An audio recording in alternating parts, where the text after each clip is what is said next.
오늘 저희가 브리핑할 내용은 성장관리방안 시행 1년 평가 및 확대 보완 계획입니다. 일단 성장관리방안 추진 현황입니다.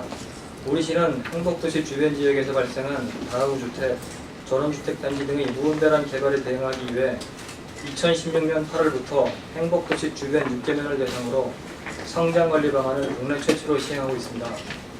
성장관리방안은 무분별한 난개발을 방지함으로써 환경훼손을 최소화하기 위해 시행하는 법정 계획으로 급격한 개발이 진행 중이거나 진행이 예상되는 지역을 대상으로 기반시설 설치, 건축물의 용도, 경관 제거 등에 관한 기본 계획을 미리 정하여 계획적인 개발을 유도하고 있습니다.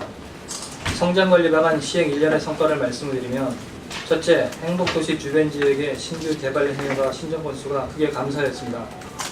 성장관리방안이 시행된 지난해 8월 1일 기준으로 전후 1년간의 신규 개발 행위와 신청 건수를 집계한 결과 성장관리방안이 시행된 행복도시 주변 지역의 신청 건수가 45% 감소한 것으로 나타나고 있습니다. 둘째, 대지주성 사업을 통한 단지 형태의 계획적 개발이 유도되고 있습니다. 성장관리방안 시행으로 기반시설 확보 요건을 강화함으로써 난개발의 주범이었던 소규모 쪼개기식 개발 대신에 일정 규모를 확보한 계획적 단지개발 형태로 전환되고 있습니다. 셋째, 산지를 훼손하는 편법적인 개발이 대폭 감소하고 있습니다. 산지 난개발의 편법으로 악용되었던 버섯재배사와 관광농원의 경우 성장관리방안 시행 이후 허가 건수가 대폭 줄어들고 있습니다. 향후 개선 방안입니다. 시행 과정에서 개선이 필요한 사항들도 발견이 되고 있습니다. 첫째, 북부 지역으로 개발이 옮겨가는 풍선 효과가 나타나고 있습니다. 개발 행위가 감소한 행복도시 주변 지역과는 달리 전이면을 포함한 북부 지역은 개발 행위 신청 건수가 증가하는 실정입니다. 향후 행복수도 추진에 따라 북부 지역의 개발 압력이 더욱 높아질 것으로 예상되어 계획적 관리 방안이 시급한 실정입니다. 둘째, 북부 지역의 소규모 개별 입지 공정이 증가하여 주거환경 악화가 우려되는 상황입니다. 개별 입지 공정으로 인한 난개발은 화성시 등 수도권에서 광범위하게 발생되는 상황으로 세종시도 주택지의 공장과 제조업체가 들어서 주거환경이 악화되고 도시환경이 훼손되고 있습니다. 이에 따라 성장관리 확대 및 보완 방안을 설명을 드리겠습니다. 우리 시는 그간 시행 과정에서 발견된 성장관리 방안의 미비점을 보완하고 북부 지역까지 계획적 관리를 강화하고자 금년 하반기에 성장관리 방안 확대 보완 수립 용역에 착수할 계획입니다. 이를 위해서 금년도 추경 예산에 4.45천만 원을 반영을 했습니다. 성장관리 방안을 확대 적용하기 위해 검토하는 지역은 조치원읍, 전이면, 전등면, 소정면으로 그동안 배제되었던 모든 지역을 대상으로 하고 있습니다. 북부 지역 성장관리 방안을 마련하고 이를 확대 적용함으로써 세종시 모든 지역에서 난개발을 차단하고 주거환경 개선 등을 위해 시설 용도별 집단화를 유도하는 등 비도시 지역 전체에 대한 공간관리 방안을 마련하겠습니다. 또한 성장관리 방안의 실효성 제고를 위해 규제와 인센티브의 균형을 확보하는 방안도 모색할 예정입니다. 세종시가 우리나라의 새로운 중심지로서 지속 가능한 발전을 하려면 도시의 계획적 성장관리가 중요합니다. 성장관리 방안을 보완하고 필요한 지역은 확대하여 시행함으로써 쾌적하고 품격 있는 도시를 만들어 도시의 가치를 높이도록 최선을 다하겠습니다. 이상입니다. 네, 안녕하십니까. 세종광수 이병기입니다. 말씀하신 대로 지난 8월에 성장관리 방안이 이제 시행이 됐습니다. 6개 면지역에요. 그래서 이제 전국적으로 처음 시행하는 거라 해서 그 기간이 상당히 좀 오래 걸렸어요. 1년 반 이상 동안 그 재산권 이제 행사라든지 이런 부분들 잠재적으로 좀 못하고 있었는데, 이번에 확대를 하반기에 이제 착수를 하신다면 얼마나 기간이 소요가 될지, 그 기간 동안에는 마찬가지로 잠재적인 이제 개발 행위가 금지가 되는 건지 이 부분 하고요. 또 하나는 이제 그 국토보안부 협의 통해서 처음으로 시행이 우리 지역에서 됐는데, 다른 지역에서도 이 지금 성장관리 방안이 적용된 사례가 있는지에 대해서 말씀을 좀. 예, 설명드리겠습니다. 사실 주변 지역 성장관리 방안 수립에는 말씀하신 대로 2년 정도 소요된 게 사실입니다. 2014년도 그때 추경 예산에 반영을 해서 시행한 지 한 2년이 됐었고요. 이번에도 2016년 추경 예산에 반영을 해서 연구 용역을 통해서 하려고 하는데, 일단 저희 목표는 연구 용역을 1년 정도 하고요. 거기에 맞춰서 시행을 하려고 하지만 이것이 수립 과정에서 이제 여러 의견 수렴이라든가 좀 조정해야 될 그런 시간이 필요할 걸로도 예상이 됩니다. 그래서 저희 목표는 지금 내년 하반기 또는 19년 상반기 정도로 지금 예상을 하고 있고요. 그리고 그럼 그 기간 내에 들어오는 그 개발은 어떻게 통제를 하겠느냐 그 말씀인데, 저희가 사실 개발행위 허가를 할 때는 도시계획위원회 심의를 거치고 있습니다. 그래서 도시계획위원회 심의 과정에서 일부 걸러지고 있고요. 또 지금 저희가 이제 그 들어오는 그 개발행위 자체를 보고서 개발행위가 수준을, 그 심의 수준을 높일 것도 고민을 하고 있습니다. 그래서 그 기간 내에 난개발이 추가적으로 들어오는 것은 그 허가 과정에서 저희가 통제를 하겠고요. 그리고 지금 말씀하신 성장관리 방안 수립 사례가 있느냐 말씀인데, 현재 저희가 조사한 바로는 현재 6개 지자체, 화성시를 포함한 6개 지자체에서 이미 같이 시행을 하고 있고요. 그리고 수립을 진행 중인 지자체도 13개 지자체로 파악을 하고 있습니다. 예, 또 다른 질문 계십니까? 예, 마이크 좀 갖다 주시죠. 예, 안녕하세요. 예, OTN 뉴스 이현성 기자입니다. 예, 페이지 6페이지 참고해 주시기 바라고요. 그 상단에 보시면 디지털 옹벽 안전 대책이라는 말이 있습니다. 거기 보시면 1단 옹벽 높이는 3m 이하, 2단 이내 옹벽거리, 이격거리 쭉 나와 있습니다. 보편적으로 보면 이 난개발 지역의 최대의 문제점이 여기에 있습니다. 그 옹벽에 대해서 브로게로 이용한 옹벽과 자연석에 대한 옹벽이 있습니다. 기타 지자체에서 이 자연석으로 인해서 요 근래 장맛비로 인해서 피해도 곳곳 투출되고 있는데요. 이것을 위배됐을 때 과연 어떤 조치를 취할 것이며, 그 이상으로 옹벽으로 설치했을 때는 어떤 조치를 강구할 예정인지 간단히 설명 좀 부탁드립니다. 글쎄, 요거는 저희가 성장관리 방안으로서 이 기준을 만족해야 개발행위 허가가 되기 때문에 일단 이 기준을 맞추지 않으면 개발행위 허가가 안 되고 있습니다. 그러니까 일단 저희가 이곳을 허가를 받는 과정에서 통제가 될 거고요. 만일에 불법으로 이것을 조성을 했다 하면 지금 국토계획법상 그 불법적인 개발행위 허가에 대한 조치사항이 있습니다. 제가 구체적으로는 그건 기억을 못하는데 그거에 따라 조치를 아마 할 걸로 생각을 하고 있습니다. 예, 또 다른 질문 계십니까? 예, 여기 홍 기자님. 네, 아시아뉴스 통신 홍근진입니다. 그 1년 동안 진행하신 거에 대한 성과, 또 앞으로 확대 보완할 계획을 발표하셨는데, 이게 물론 좋은 거긴 한데요. 혹시 그 규제 차원에서 뭐 정부에서 규제를 완화하려고 지금 노력을 하고 있는데, 그 부분에 있어서 좀 역행하는 게 아닌가 하는 생각이 들고요. 그래서 이게 이제 상위법이 있을 텐데 그 법에 대한 조례로 지금 해결을 하려고 하시는 거죠?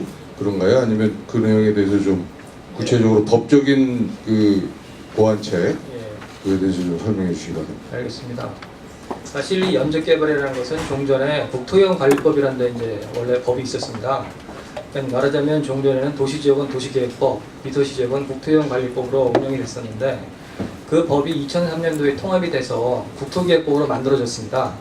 그래서 이제 그 국토계획법에서 연접제한 제도를 뒀는데, 연접제한 제도가 상당히 강력한 규제 수단이었습니다. 말하자면 소유자라든가 사항을 보지 않고 모든 개발 범위를 묶어서 그 개발을 제한하다 보니, 소위 말하면 그에 대한 폐단이랄까, 지자체에서 여러 가지 개선 건의 사항이 나왔고요.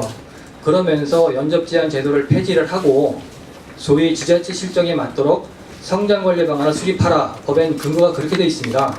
그러니까 이건 지자체에서, 그러니까 소위 말하면 종전에 아주 강했던 규제가 지자체 현황을 반영하지 못한 제도가 폐지가 되면서 국토계획법에 지자체가 실정에 맞도록 그 계획적 개발을 하라 근거가 있는 거고요. 그렇기 때문에 일단 수도권이라든가 아니면 세종시라든가 이렇게 개발 압력이 많은 곳은 글쎄 저희 이제 도시계획 차원에서는 반드시 수립을 해야 되는 계획으로 알고 있습니다.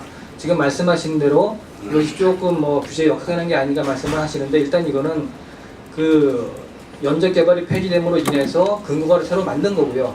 또 이제 그 실정에 맞게 저희가 수립을 하는 것이기 때문에 글쎄 한다기보다는 계획적 개발을 유도한다 하는 것이 맞을 거로 생각이 됩니다. 예, 아닙니다. 법엔 근거가 있고요. 성장관리 방안을 고시를 해서 예, 운영합니다. 예, 거기 최 기자님 주시고 두 분 최 기자님이 손을 드셨네요. 저 DMB 뉴스 최종현 기자입니다. 예. 지금 물론 뭐 난개발을 막고 뭐 하는 것도 굉장히 중요하고 뭐 다 좋습니다. 근데 지금 그 오늘 그 기상 예보를 보니까요. 이제 노루라고 하는 태풍이 지금 그 오키나와에서 북서쪽으로 계속 이동 중에 있어요. 이번 주 일요일 정도 되면 제주도를 갖다가 강타할 예정으로 이렇게 발표가 되고 있거든요. 이게 그렇다 보면 그림이 계속 그 북서쪽으로 이동한다고 보면 여기 그 한가운데로 지나갈 가능성이 굉장히 큽니다. 이게. 그러면 그 지금 개발되고 있는 부분들이라든지 물론 여기 지금 이제 신도시 같은 경우에는 건설청에서 하고 있다고는 하지만은 그게 그 갑자기 많은 비가 내렸을 경우 그 침수라든지 이런 그 산사태의 우려도 굉장히 높을 걸로 알고 있습니다. 그게.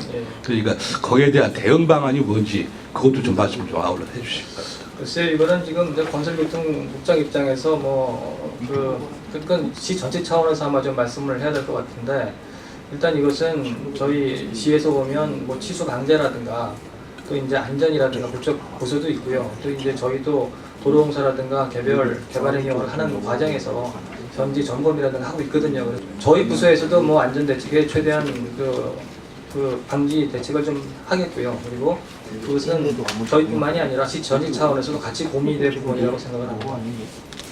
예, 거기 최 기자님. 예, 대전 인터넷 신문 최대일인데요. 그 아까 관련해서 옹벽 높이 제한하는 것 때문에 몇 가지만 여쭤볼게요. 지금 기준으로 3m, 2m가 문제가 아니고 그 옹벽 쌓는 거에 대한 세부 매뉴얼이 없어요. 그러다 보니까 집중 호우라든가 거기에 대비할 수 있는 안전 조치가 전혀 무방비 상태라고 보고 있거든요. 그래서 이런 거를 단 높이가 중요한 게 아니고 그 세부적인 매뉴얼이 아마 있어야 될 거로 보여요. 그래서 꼭 호우시마다 축대가 붕괴되고 민가를 덮치고 이런 사고가 끊이지 않고 계속 발생하고 있거든요. 그래서 세종시에서 이런 문제에 대한 세부 매뉴얼을 마련하는 어떤 계획이 있으신가요? 그 옹벽에 대한 안전 매뉴얼이 있느냐 말씀하셨습니다. 일단 저희가 이번에 이제 연구 운용을 하게 되면 기존의 성장관리 방안의 문제성도 좀 개선을 할 거고요. 이제 그럴 예정인데 사실 옹벽에 대한 기본적인 것은 사실 저희 매뉴얼보다는 그 건물을 짓거나 이제 구조물을 설치하게 되면 구조안전 기준이 있습니다.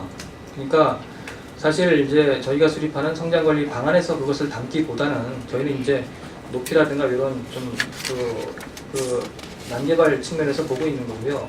그런 구조물은 별도의 구조 기준이 있기 때문에 그걸 따르는 거거든요. 그래서 혹시 그쪽을 좀 제 뜻 따랐는가 그걸 보는 게 혹시 맞지 않는가 그런 생각이 좀 듭니다. 그러니까 구조의 기준이라는 게 뭐죠? 구조 기준 저는 없는 걸로 알고 있거든요. 있습니다. 그러니까 만약 건물을 짓게 되면 건물 하중 기준이라든가 그런 기준이 있고요. 지금 뭐 제가 건축물을 말씀드리려면 건축물 구조 기준 규칙이 있습니다. 그런 게 있고 이런 그 구조물도 뭐 도로라든가 모든 그게 다 있거든요. 그래서 일단 그건 체크를 해보겠습니다. 좀 있을 걸로 생각이 되는데 그래서 이런 구조물이라든가 건축물을 설치할 때는 개별 그런 그 건축 기준과 구조 기준을 따라야 되는 거고요. 그래서 아마도 그것은 뭐 저희도 이제 성장관리 방안 수립하면서 문제성을 보완을 하겠지만 그런 것은 개별적으로 있는 구조 기준을 따라야 되지 않을까. 그렇지 않으면 이 성장관리 방안에서 모든 걸 담아야 되는데 사실 법적 기준이라든가 그건 근거가 미약합니다. 그렇게 되고 네, 세종시소리 강석 기자인데요.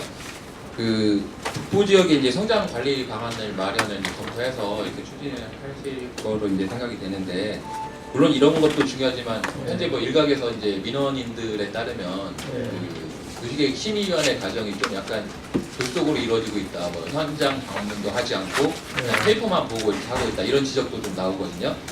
그래서 뭐 물론 관리 방안도 좋겠지만 철저하게 심의 과정을 거쳐서 이렇게 추진하는 것도 뭐 괜찮을 것 같은데 이에 대해서 좀 어떤 의견을 가지고 계신지 말씀 좀 부탁드리겠습니다. 글쎄요, 사실 그 개발행 경우가 들어오면 저는 다 못 다닙니다. 저는 다 못 다니는데 담당 과장님은 현지설 하고 계신 걸로 알고 있고요. 한번 그 교수과장 설명을 한번 좀 해주시죠.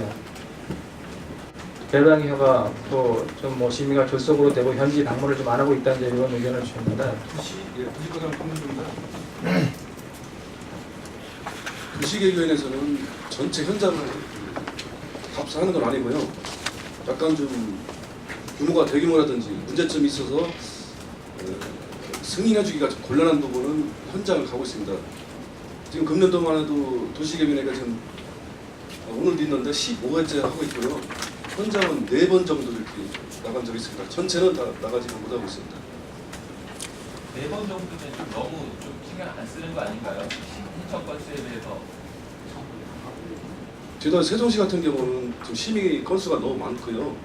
아니 위원들이 많더라도 4건이면 너무 작잖아요. 위원들이 대부분 또 외부에 또 교수님들이 많다 보니까 시간을 내서 이렇게 하기가 좀 굉장히 곤란한 부분이 많습니다. 아 그러면 외부 교수를 임명하지 않고 자체적으로 있는 것을 임명을 하셔야지 외부의 교수님이시라고 예?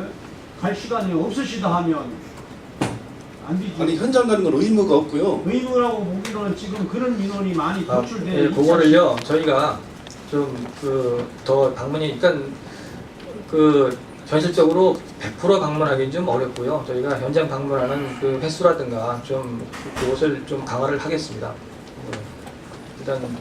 일단 뭐 현실적으로 할 수 있는 범위 내에서 최대한 현지 방문을 좀 해서 그런 불만이 적도록 노력을 하겠습니다.